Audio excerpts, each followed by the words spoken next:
Ladies and gentlemen, boys and girls, welcome back to the World Class Waffle podcast. This week we come to you with week 11 of our podcast, and this week we should actually have video for our YouTube stream. Last week there was a bit of a breakdown in connection issues, as is the thing with these virtual podcasts, but I think we've sorted the problem, and hopefully, all things depending, we should be able to get a smooth episode this week. Rob and John join me again, and this week we feature some good news, but also some difficult news again. It's becoming kind of a consistent theme, really, that we do have some good news, but most of the time there's a lot of negatives around, but we do try and bring a positive swing to it. First thing I will say from this episode is well done to the government, and that is something that we don't often do on this podcast, as you will have seen in previous weeks, but they have managed to reach their ambitious target of getting the 4 priority groups vaccinated. And I think this is Boris Johnson himself said it was a tremendous feat, really, and fair play to the government, because it's helping the spread of COVID, because it is coming down ever so slightly. Yeah, I mean, so it was this week, wasn't it? The R number dropped below 1 for the first time since July, wasn't it? In all areas of the country. I mean, what happened at that point? And they're managing it better this time as well, because last time it was this low, it was all eat out to help out and then get everything back to normal. But they seem to have learned from the lessons and say, look, we're going to keep it like this for as long as we can. Well, talking of eat out to help out, there was a story that broke just today, I think, that Deliveroo were calling for Eat Out to Help Out to be reinstated again, which it was good in the first instance, but it did spread COVID quite a lot, so I'm not sure it will probably happen again. To be fair, after they stopped Eat Out to Help Out, Boris blamed us for the spread of COVID. It was like, well, you went out, but you told us to go out. You gave us an initiative of having money off of our food at certain restaurants. Well, actually, every restaurant, fast food places. You gave us like the go-ahead to be like, yeah, it's safe to go out. You can go out, and to help boom the economy or try and get it back on track, here's some money off, so go spend. And then blamed us. I'm like, nah, exactly. I don't trust it this time around, Ben. Rob, I don't trust it this time around. No, hopefully it won't happen again. Hopefully it won't, because we don't want to see the surge in COVID cases again. Because I think we were very naive. We were very naive in the way we handled it in July or whenever the last time it was this low. I think we really underestimated the potential effects it was going to have down the line. But now we seem to at least learn from the mistake, and we know this time round. But I think it's a good idea overall. I'll bring it back in eventually. But I'd wait till maybe September sort of time when more people have been vaccinated and it is a lot safer, and it's going to bring less chance of a third wave, effectively. Absolutely. And to be honest, I wouldn't really trust Deliveroo anyway, because they are quite dodgy, as we've seen in previous weeks with how they treat their employees, for example. But I've never used them. No, me neither, and I don't intend to, really. But hopefully the Eat Out to Help Out scheme is not reinstated, because it's going to have the knock-on effect again, like it did the first time last summer. And we don't want to see that again now that the country is starting to rebuild itself eventually. Yeah. I think it's good as well, like we say, that the government haven't jumped on to, they've just gone, we've achieved the first vaccine target, like we said we would. So now let's fast forward our plan of action. And like they've stuck to it, I've not turned. Obviously, originally, the lockdown was supposed to end tomorrow, well, as we're recording this. Today, but I'm worried as well is that we are probably going to see a spike, as we are recording this on Valentine's Day, and I'd be shocked if there wasn't thousands of cases of people going and meeting their partner today and not following social distancing rules, even if it's just 5-minute visit and a quick hug or whatever. One of them's got COVID, that's an extra household that could spread to 4 cases or whatever.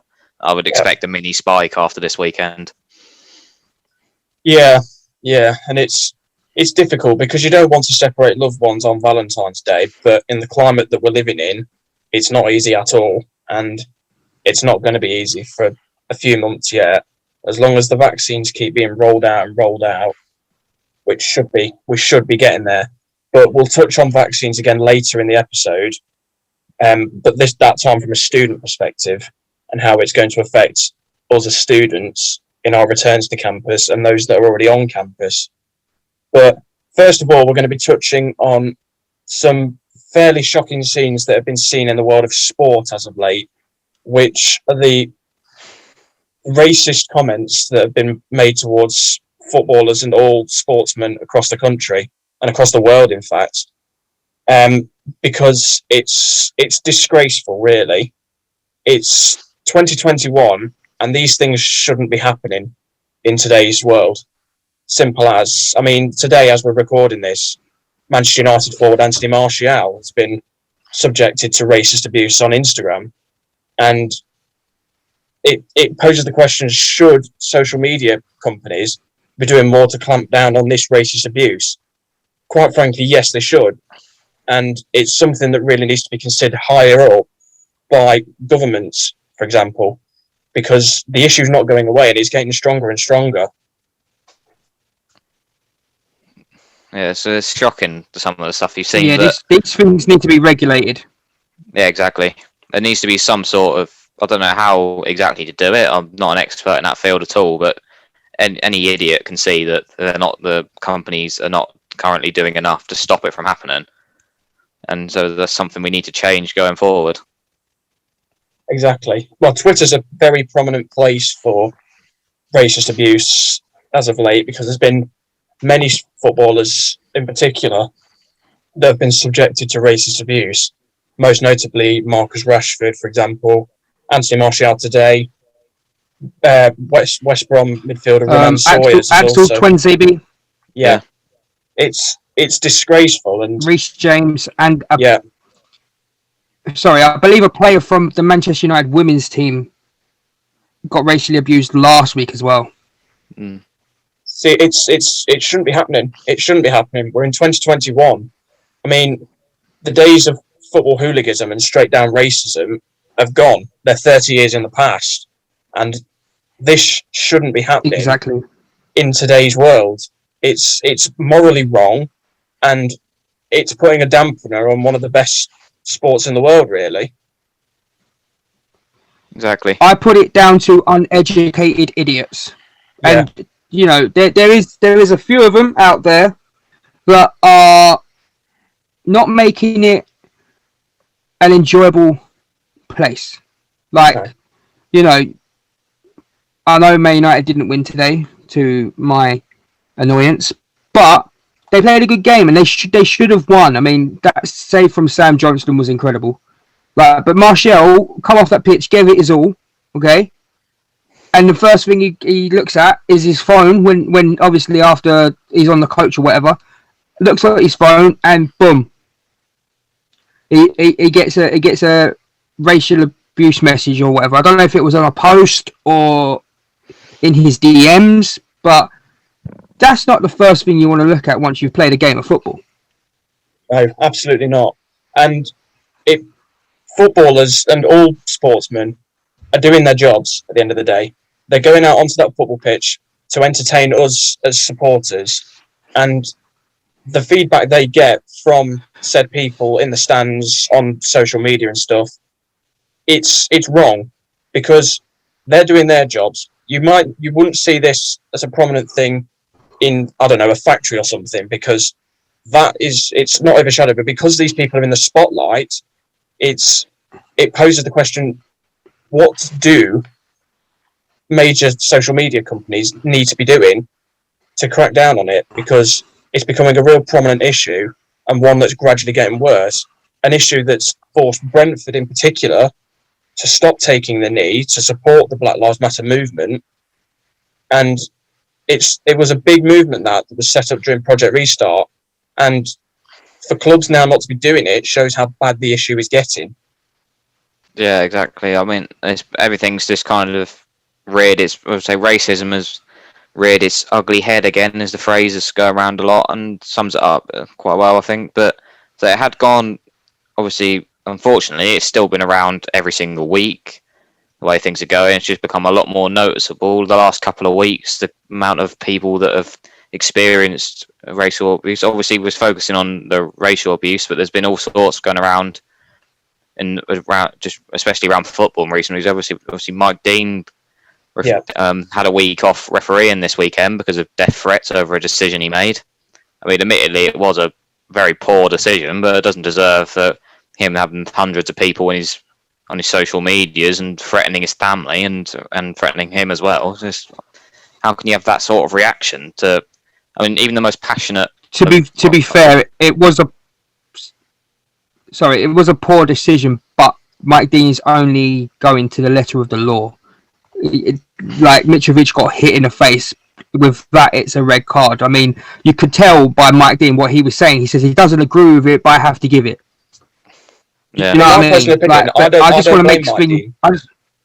I don't blame Mike Dean for that incident. No, I don't blame the VAR Mike Dean referee. I blame Lee Mason, the VAR referee, because he's the one that's advising Mike Dean to go over to that monitor and have a second opinion of the incident. I mean, a number of our listeners may not be football fans, but us three as football fans, we noticed this, and me being a referee myself, it's not a red card incident. It's probably not even a yellow card incident because it's completely and utterly accidental. It's an accident. He's moving his arm out of the way. Yeah. But in today's game, that sort of movement, it's just a red card. Yeah.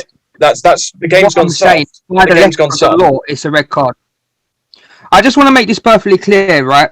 Yes, they are footballers. The ones that are getting racially abused are footballers, and they are doing their jobs. And yes, they're at a high caliber club, a high profile club, and they're in the spotlight, the limelight, and they get a lot of attention. But let's get one thing perfectly clear. These people are human beings. Human beings. Okay, they have feelings and emotions just like you, your keyboard warriors. Okay, they get triggered and they get hurt by things that are said to them. Just like anyone else. It doesn't matter if they play for Manchester United or Maidstone United. They have the same mindset of a human being. They'll get hurt and it's not on. This is ridiculous and it has to stop. The government have to step in because it's bringing a lot of bad press. This is happening weekly now. And I don't see it getting any better unless something is done about it. I think you summed it up pretty much perfectly there. It is a prominent issue and the government do need to step in. And it's not just our government as well, because it's happening in France, Italy, Spain, all over the place. Because Italy was a very prominent place for it. Marcus Rashford got racially abused when he was playing against Bulgaria. Tyrone Mings, all them boys. I was watching that game in Spain when they got racially abused. And then the Kosovo had that really nice welcome for the England team. I rate that. But it happens far too often, and it doesn't just happen in this. Like you said, it doesn't happen just in this country. It happens. It's always going to happen, and there's always the demographic that for it. Like there's people that think, oh yeah, if I make up a fake account, they're not going to find me. It's just ridiculous. Social media has become the worst place for it. It's toxic. Because people know that they are possibly going to get away with it.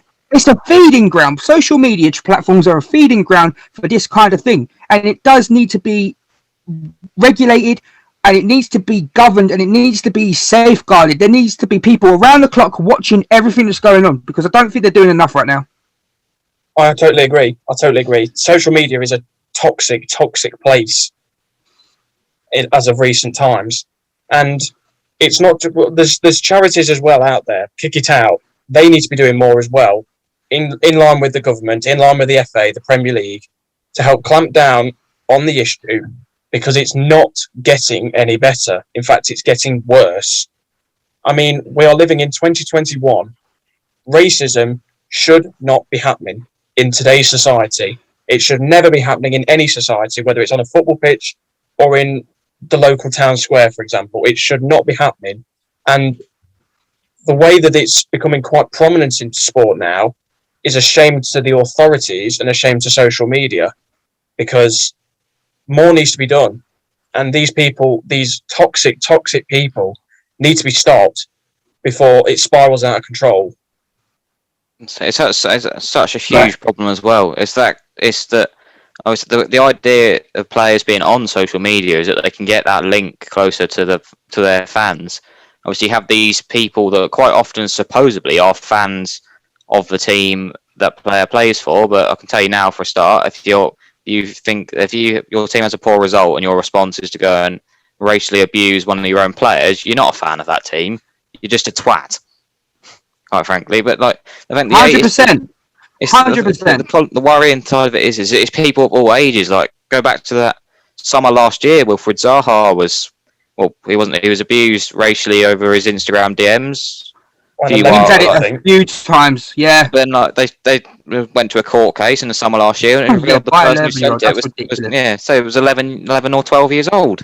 I was like, people are getting raised in this way, and imagine what they're going to be like when they're the age and start having their own kids. It's just going to spread through generations.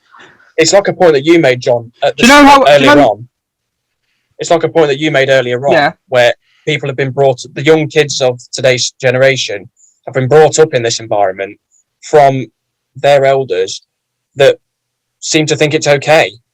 And it's not, because the young people of today, they shouldn't have that mindset. And it's wrong. Yeah, it's morally wrong. They have a mindset of such disrespect. I mean, they think that like there's going to be no repercussions and no consequences. You know what I feel? You know who I feel sorry for?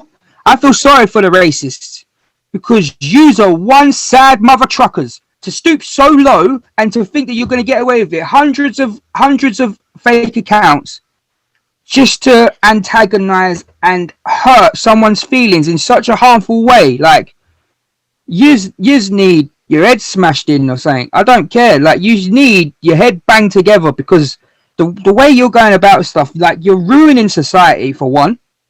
You're putting that player down. Yes, okay, he may have not played well, but you can only do so much. You know what I mean? Like, they're humans at the end of the day. They're not robots. They're not, clones or something. They're just human beings with feelings and emotions. And yeah, it sucks. This sucks. I feel sorry for those people that are doing this, because, man, they're wrong. I'm trying not to swear. They're just wrong, man. It is wrong. It's really wrong. And it's become so wrong that Brentford as a club have decided to stop supporting taking the knee, because the issue's become so prominent as of late. And it's become so toxic and so bad that this can't be done anymore. Nothing can be done about it. And it's like a Millwall game against Derby earlier on in the season. They took the knee. Millwall didn't take the knee. Some of the fans booed. Yeah, I don't agree with that. But the Millwall players didn't take the knee, and they got ridiculed for it in the press. Okay, it was more because the fans booed Derby taking the knee, or I think one Millwall player took the knee. Something like, but like, I think taking the knee should stop from now on. For now, because like, we've made our point, and the thing is, it's showing that it's not getting any better. What is taking a knee actually doing? Because these players are still getting racially abused week in, week out. Even in the WSL, the Man United player, the woman, she got racially abused. Like, nothing. That is, taking a knee can only go so far. I'm sorry. I know. I stand for Black Lives Matter and not being racist and all that. Like, everyone is like, there's only one race. I've said it before on this podcast. There's only one race, and that's a human race. Yep. But like you said, Ben, more things need to be done. It's not just taking a knee, because it's not working. I totally agree. I don't think the knee is working anymore. The message just isn't being passed through to society, and social media companies need to clamp down on it. They need to even almost hack into these accounts that are putting these toxic messages out, and then trace them back to whoever they are, and then make sure that they're in prison. Yeah, because they'll be linked to an IP address, 100%. Because they need to be stopped. They need to be punished some way, because a petty fine's not going to do anything. It's just going to say, oh, well, I've been fined £100, for example. I can still do it. It's a slap on the wrist. Yes. My account might have been suspended for racially abusing. My account might have been suspended for, I don't know, a month or something, but I'm still there. I can still make other accounts with different emails.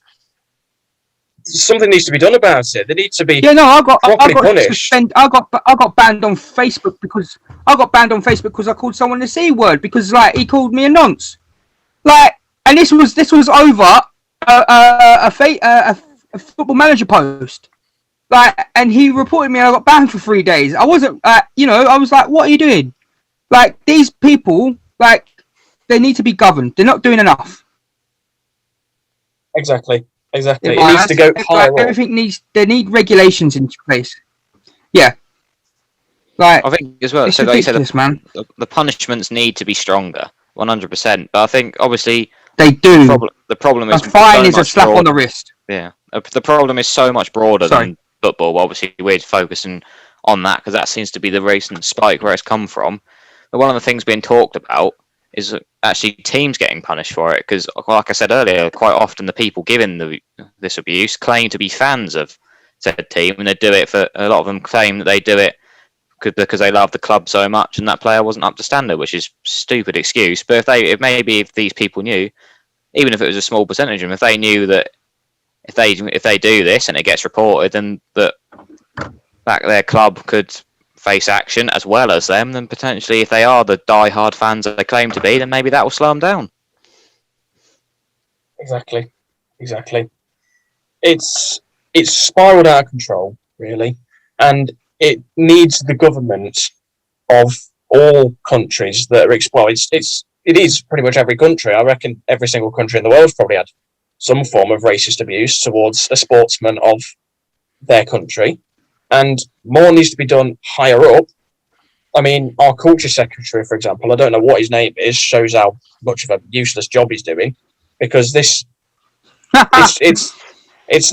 helping. It's not helping, and the issue is getting worse, and it needs to be taken really high to be able to sort it out. It needs to go to Boris Johnson, for example. Marcus Rashford managed to do it with the free school meals. It needs an army of footballers to show their support and then take it to the high government. You know when something goes wrong, like high profile, and the government, or the House of Commons committee have an inquiry, and the person who is sus goes in front of a panel. Mark Zuckerberg and Jack Dorsey have to be held accountable because they own Facebook, Instagram, and Twitter, and WhatsApp. They have to. Something has to give. It does, because it's, well, I've said this a number of times. It is spiraling out of control, and it's going to keep getting worse unless something's done about it. And at the minute, it just isn't. Do you know what? Right? I don't suggest this, but then I wouldn't be surprised if they start doing it. Okay. These players that are getting racially abused, I wouldn't be surprised if they start taking strike. Yeah. That's what they're refusing to play. That's the point I was going to make as well. That obviously, when you spoke about what happened with the England team in Bulgaria, and it's happened in a few places. What's an increasing thing that players are doing? If they are hearing racist abuse from fans in a stadium, they're walking off the pitch. But when you're getting it on social media, you can't walk off, can you? What are you supposed to do? You can walk off the pitch when it's in the stadium. Like earlier what are you going to do when it's on your phone? Sorry. Yeah, it's just like earlier on in the season, Başakşehir versus PSG. There was a alleged racist comment by the referee, and the game was stopped. The players walked off. Exactly. And now there's two referees that are being held accountable and being investigated. because apparently there is some element to what Demba Ba was saying over the ref's mic. So, you know, I wouldn't be surprised if these players, Anthony Martial, Marcus Rashford, be like, no, I'm not playing. I refuse. I mean, FIFA have certain protocols in place for where social media, where racist abuse is happened, for example. But that's when fans are in the stands. Because yeah, the one in Bulgaria where England got the racial abuse, it got to stage 2. Stage 3, the players would have gone off the pitch and the game would have been abandoned. That's how bad it got for the England team 2 years ago. Like back in 2019, it got to stage 2 where the tannoy was like, "You need to shut up. You need to stop, or this game will not go ahead." The game got stopped twice. So yeah, there is a 3-stage protocol for this, but I mean, there's nothing in. I mean, UEFA. It gets to the point where it's not just going to be the FA that gets involved. Like UEFA and FIFA will have to step in as well. The issue I blame for it is hooliganism. It's still prominent. That's the issue I blame for this. I mean, they said that hooliganism had died out from when it was so prominent in the 80s and 90s. They said it died out. What a load of tosh. It hasn't. It hasn't. And that's the that's what's there. That's who the racists are. They're hooligans, and they need to be stopped. And to be fair, we won't be able to spread the message. But if, again, as we've been saying in previous weeks, and people don't seem to listen, but let's spread the message. This shouldn't be happening in sport, not just football, any sport, because it's incredibly prominent and it's wrong. It's morally and ethically wrong. I mean, to be fair, it's not more so hooliganism nowadays. Well, that's partly to blame, but it's also the fact, like we said, the social media. There's too many keyboard warriors with fake accounts that know that there's a high percentage they're going to get away with it. But it's easy to make multiple accounts under different names. Okay, like you could make a Joe Blogs with a Postman Pat picture, and boom. I know. It's a major problem. It's a major problem, and it needs to be sorted ASAP because it's getting worse and worse.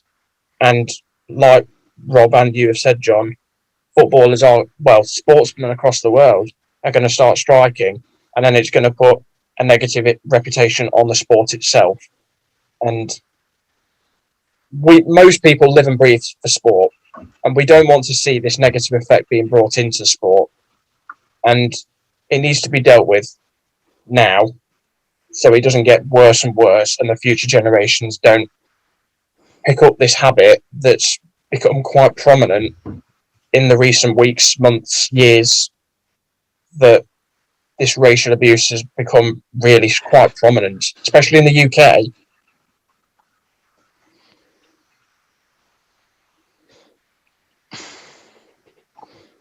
Yeah, I mean, like we say, I'm not sure how much more we can say, really, at this point.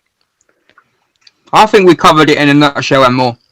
We could go on for ages and ages, but we've got limits, and we've got other stuff to deal with. Well, I say other stuff. One more topic that we're going to delve into this week, and I think we probably should move on to it now. After that really good discussion and that really important discussion about the issue that is affecting the world of sport right now. But our next topic this week is going to be as we mentioned at the start of the episode, the vaccine rollout. Because as I mentioned at the start of the episode, the government have managed to vaccinate the 4 main priority groups that are most at risk of COVID, and that's a brilliant success, and it needs to now be spread forwards and forwards, and the momentum can't be lost. But what does this now mean for students that are maybe at home and haven't gone back to university, like in the case of me and Rob? But what does it also mean for students who are on campus? For example, John, but there's still questions. Yeah, I'm bored, man. There's still questions need to be asked. When can we return? When is it safe to return? Will we need a test to be able to return? Or will we have to isolate? There's a lot of questions to be answered. And let's get answering them. Yeah, I would say, obviously, the key thing, obviously, we haven't mentioned it. Obviously, well, I said briefly earlier how the lockdown would originally have ended on the 15th, which, as we're recording this, is tomorrow, or the day this would go out, the 15th. That has already been delayed to the 8th of March, and that's going to stay like that. They're not going to bring it forward because they've achieved their target. So straight away, that's already 2 weeks, 2 or 3 weeks, whatever, since, and how long it was originally going to be, which obviously affects, obviously, like me and Ben, that's now 3 more weeks at home, not in the accommodation that we paid for. Obviously, universities can't provide the same service they want to because they can't get people back on campus. There's already 3 weeks, but which obviously that's the negative side of things. Obviously, some unis will then take their own action with that, like already credit to staff. They've already extended the rent reduction scheme we mentioned a few episodes back, so fair play to them. But obviously, they've extended it even further. Well, You're not paying for this whole entire semester. What you mentioned to me, Rob, when we were off air, is that we've only been at our university accommodation 50% of the time because we've been stuck at home. I mean, that's not a university experience for you, but it can't be helped. Lockdown 3.0 has certainly had its effects, and it's also had its benefits. I mean, there's a possibility this second semester you don't pay rent at all. Because Harry and Byron were talking about it the other day. There was an email that stated students that are at home, they're extending the reduction even further. I mean, which is a touch for you guys. Don't get me wrong. Like, I envy yous right now, but what does it do for the rest of us? Well, the way things are looking at the moment, I could see us getting back early March because the priority groups have been vaccinated. The cases are coming down. The number of people dying are coming down. Hospitalizations are slowly coming down. Or are students returning who have been at home going to cause another spike again, like it did when we all moved in September? Is there going to be another spike? Or I think it needs to be managed. I don't reckon there would be if there's a travel window. I think it needs to be monitored by the Department for Education of how students can return, because there's no doubt that we'll all have to prove we've had a negative test before we get back, because it's the only safe way to do it. But whether there's going to be frequent testing after that for people that have come back from their normal homes, whether they're going to need to be tested regularly every 3 days or so to make sure that they're not carrying antibodies and stuff and infecting their fellow flatmates. Do they need to clamp down on that? And do they need to maybe consider, I don't know, making people isolate, for example? I'll say that. I think let's say we're up to date with the vaccine, so you'd say we'll be up to date to go back first week of March. But it's like you said, how can you do that safely without sparking a third wave, or it's just a small rise if it's not completely a whole new wave of it? But that's the issue. I think that is going to be the problem. Like you said, like there's realistically, I mean, the way it was supposed to work in January is you were supposed to, in the short period before the lockdown started, if you were going to go back, you were supposed to have a negative test before you went, but nobody enforced it, did they? It was a suggestion, but I think that will have to be the case. But I suppose where it gets complicated is how easy is it to get hold of a test. Like, I know straight away that I don't have a lateral flow test centre open where I am, so I'm going to have to. If I am positive and don't know it, then I then have to drive 20, 50 miles or whatever it is. I don't know the nearest one. To then find out that I'm positive, then I've then made a huge car journey and interacted with other people on the way. And it's another massive logistical nightmare that universities are facing. The first travel window before Christmas, was a logistical nightmare because it meant getting all students back home in a week and a half, which again seems to have put cases back up. But how are they going to manage letting students getting back and keeping the cases down? More than likely, it's going to be proving you've got a negative test and then regular testing for at least 2 weeks afterwards. I think that would be the only feasible excuse.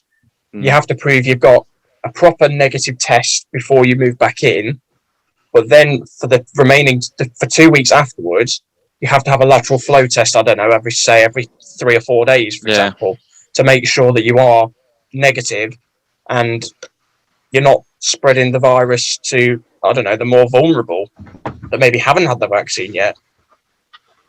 Yeah, I think obviously as well, the other obviously we're talking about the people going back, but you might be going into a flat or cross paths with somebody who is already on campus and has it, which then you could then obviously passes on to you. You're still on the campus, but say if you allow say one helper to maybe move stuff back and forth, if you come up with one of your parents or maybe both of them or whatever, if they cross paths with somebody in a car park or whatever who's on campus and test positive, then that's then potentially another person then going back the other way, which obviously was then, and then also then anyone coming up with, like I say, if your parents come up, they would then need to return a test as well. And do we have that much test capacity to the thousands and thousands of students that are going to be affected by this?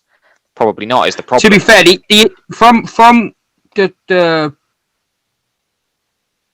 perspectives of campus, the LRV does a lot of testing. There is multiple testing bits, like stations within the LRV. There's about 12 to 15, and it takes 15-20 seconds to have the test done. Yeah. So they get through a lot of the testing, and it is a big, the hall is very facilitated. Well, I've been in there. I had to go there when I returned.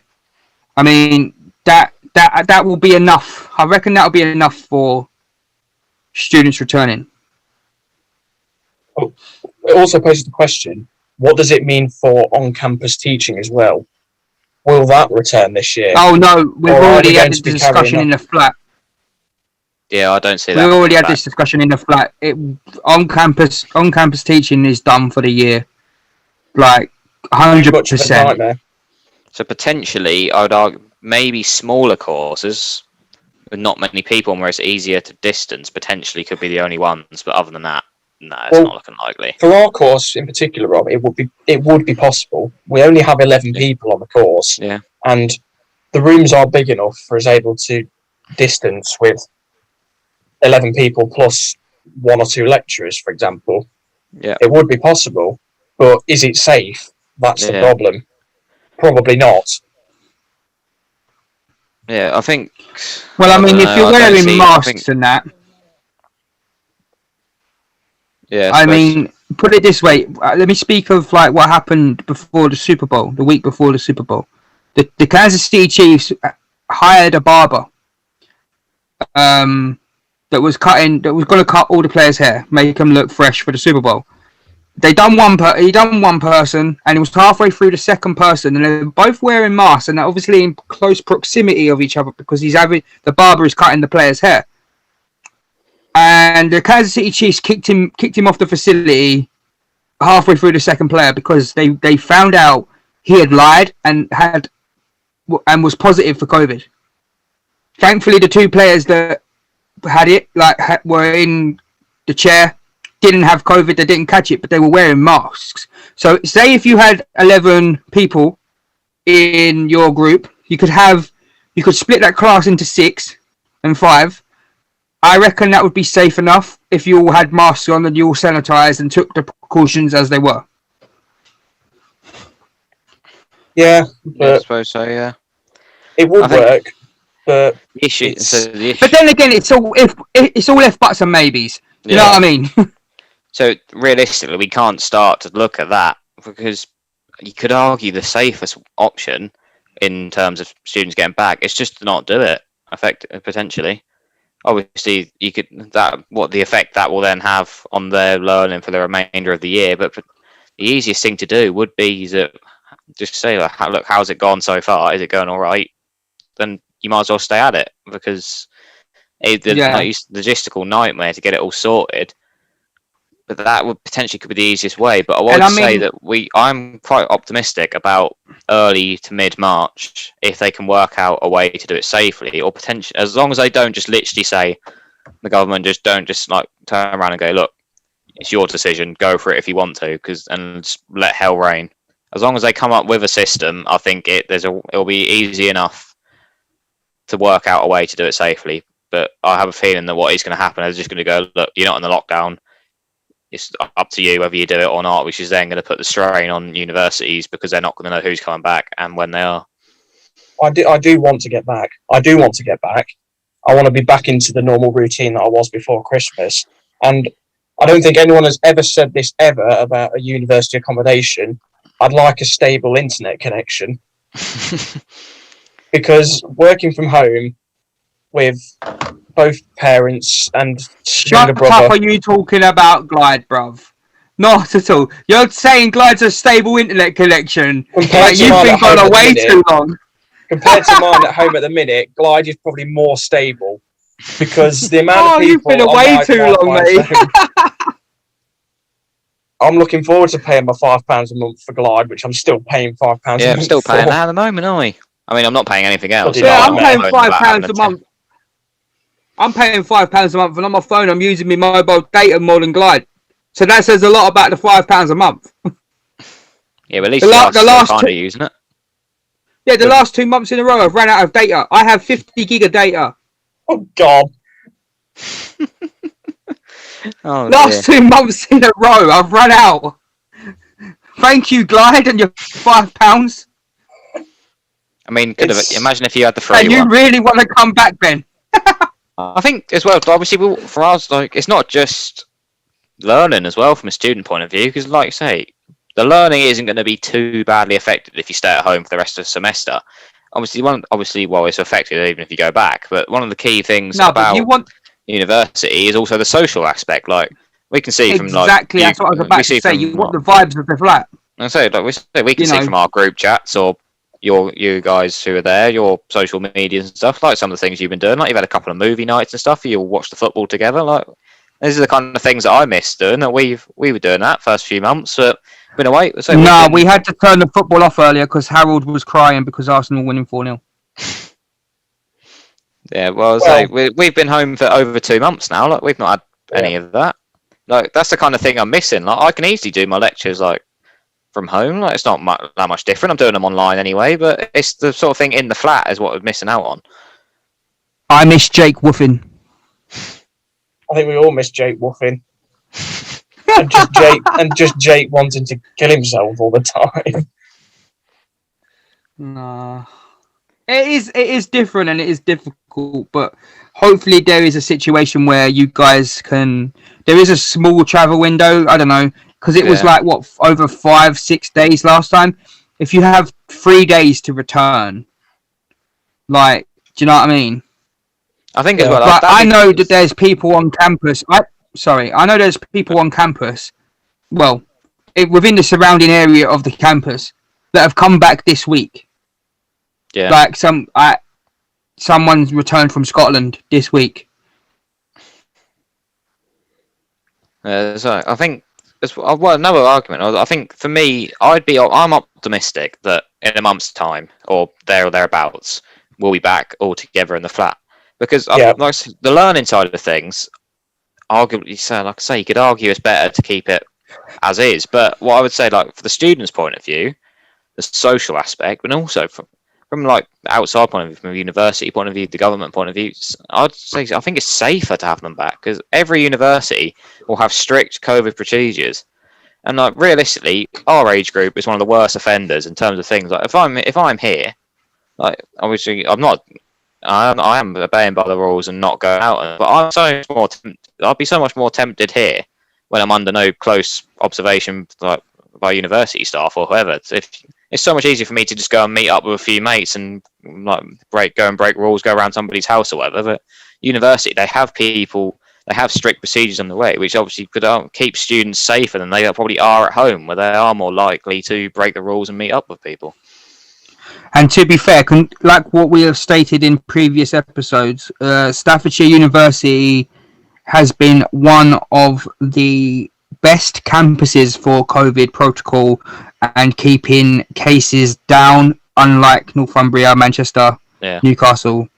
We have had a hatful of confirmed cases. Like, everyone has been abiding by the rules, being sensible, you know, like, and I'm proud the university at all. that we had that. No, the biggest, like, everyone has played their part before Christmas. Everyone played their part and kept cases down. Yeah. The biggest complaint students on campus have had about the COVID procedures is that they're too strict.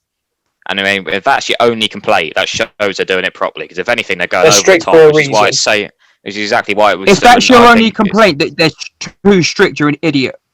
People's lives are strict for a reason. That's the only thing people are saying. Precisely.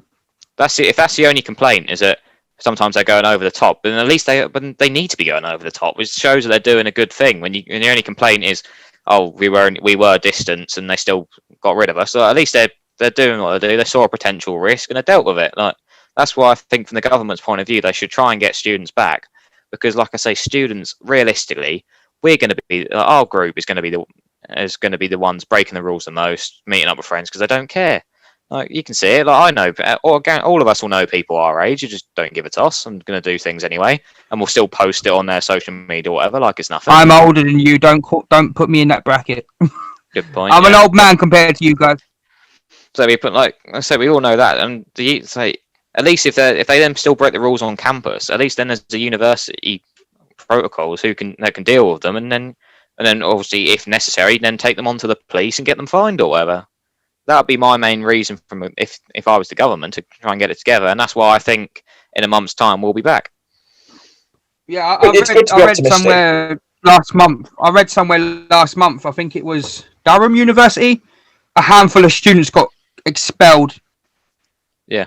Because of breaking COVID protocol. I mean, they basically threw away their degree. That they got kicked out because of COVID. Like, because of breaking the COVID protocol. I mean, like, is it worth it? No. Yeah. So what I think students are safer on campus together, definitely, as long as they're sticking to the rules. Yes, because you're in you're in a unique bubble. Yeah. Yeah. Where there is, like, think about how far away from, let's just say from flat 2, how far away the actual driving in entrance is from where we are. It's quite a mission. It's quite far. It is. Like, we are very secluded and out of the way. Yeah. So yes, I completely agree with you there, Ben. Like, university campus is one of the safest places if you all stick to the rules. Yeah. Yeah. So what I'd say as well, probably, just say to wrap up, because we've waffled on for quite a long time now, because that's what we do. It's the world-class waffle. It's what we do. Yeah. I would say realistically, I'm optimistic that it could be next month. I think I'd be shocked if either by the end of, obviously university, also Easter holiday sort of thing. Obviously, university would be broken up. I wonder if potentially the holidays would be a good way to do it, to go people back. Obviously, people aren't going to go home, so then that could be the other way to do. But I think I would be shocked if they turn around and say, look, as much as I said it might work, I'd be shocked if they turn around and say, look, just stay at home for the rest of the year. It's going to be too much hassle to get you back there. Exactly. I am optimistic as well. But then again, that would cause a lot of outrage. That would cause a lot of outrage if the guys are already home, because there's already conflict about you guys having a rent reduction and the possibility that you're having a whole semester, like, the money, you're being able to keep it. So if you had 2 semesters, that would cause uproar here. 100%. There would be so much choose my words carefully, here, and, like, everyone that is stuck here would not be happy. Yeah. Like, trust me, there'll be problems for the university. Not from me. Like, I'll happily pay. I don't care. It's money being given to me anyway. But there's people that will not pay the rent. Trust me. So to wrap up, I would say be optimistic, but don't get your hopes up too much. Well summarised, in my opinion. I think we should, as you 100%. just said, wrap this up because I think we've been waffling on for about an hour now, and my ears are physically hurting from having AirPods in for an hour. So And having to listen to us in them That's for a why while. you need as well. That's why you need to get these, bruv. You need to get these. Brilliant. well, Soft on your ears. they do for now. They do for now. Hopefully we're not going to be recording virtually for much longer, but it does bring episode 11 to an end. Thank you for the continued support on our previous episode. Keep following us on Spotify, streaming our podcast, and also keep following on YouTube. And don't forget to like and subscribe. Oh, First God, time we've managed to say that. Oh, we've got to start doing that every week, haven't we? Oh, for God's sake. Oh, hopefully, if the Like, video, subscribe, and share with your grands. There we go. hopefully the video will work this week as well. It has worked. It has worked. I'm Yes. confident this week. But let's You were wrap confident it last up. week as well. Shut up. Let's wrap it up. And let's wrap it up. And we'll see you next week. Stay safe and goodbye. Bye. Bye-bye.